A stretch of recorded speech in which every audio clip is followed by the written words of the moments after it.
Yeah, excited and nervous, all sort of rolled into one. Yeah, excitement up until the point that you know you've kind of got to do something, and all of a sudden it becomes very real.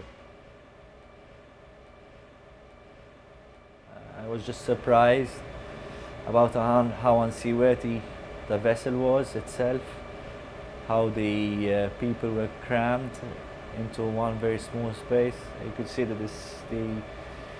the distress in the faces, the way they screamed. I still remember the screams of the women and the crying of the children. That was it. Mainly at the beginning they were more like large wooden boats. After 2 years it sort of changed to rubber dinghies. They were getting more people on board. From like 120, we experienced like 120 average. We went up to like 130, 140. And the record number I've rescued on one rubber dinghy was 175. And the nearest to that was 170, so that's the most I've had. There was a girl, she was an orphan. Her name was Alaya, and Alaya was my first niece's name, and she had passed away.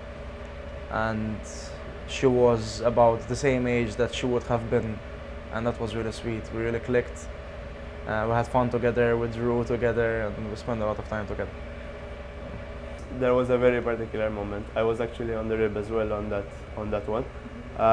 So we had people in the water. We had a lot of people in the water. What happened is that we had a wooden boat and it started to capsize. A lot of people ended up in the sea.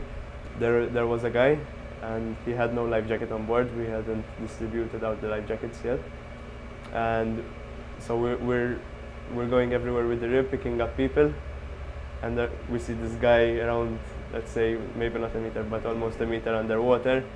The crew who were recovering persons, they weren't long enough, and I went down and got him by the shoulder and pulled him up, and then we pulled him up together. And I'll never forget that moment. Yeah, there was a girl on the first rescue. She helped me in the clinic. She helped me translate. You know, she would offer to, you know, if I was busy, say, can I clean the clinic for you? Can I do this for you? Help me get the ladies in and change them out of the wet clothes. And before she got off the boat, she put this little yellow band on me that has stayed on me since. And I'm going to hopefully one day be able to give that back to her. You have a sense of satisfaction, that the fact that they actually made it out alive, but you have also that lingering thought as what happens now. Once I was on watch near the gangway, and the little girl was going down, and they told me to stop them, and I stopped the girl. I hold her from here to don't go down, and I felt her heart beating so fast. I said, she's so excited that she's going down. For us it was a normal thing, you know. I think it's going to need a joined-up approach from probably the EU and NGOs, such as ourselves, such as the land-based NGOs, to develop a much more holistic approach rather than trying to just tackle one part of the problem.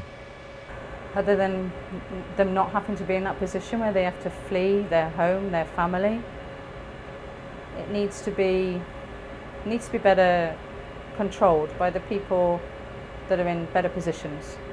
So whether that's ensuring if people can find refuge in a country, that there's a way that they can apply for that, or whether we recognise that this is a trend, it's something that's happening because of things that are happening in other countries that we have no control over, and we need to provide safer routes for them to flee and find refuge.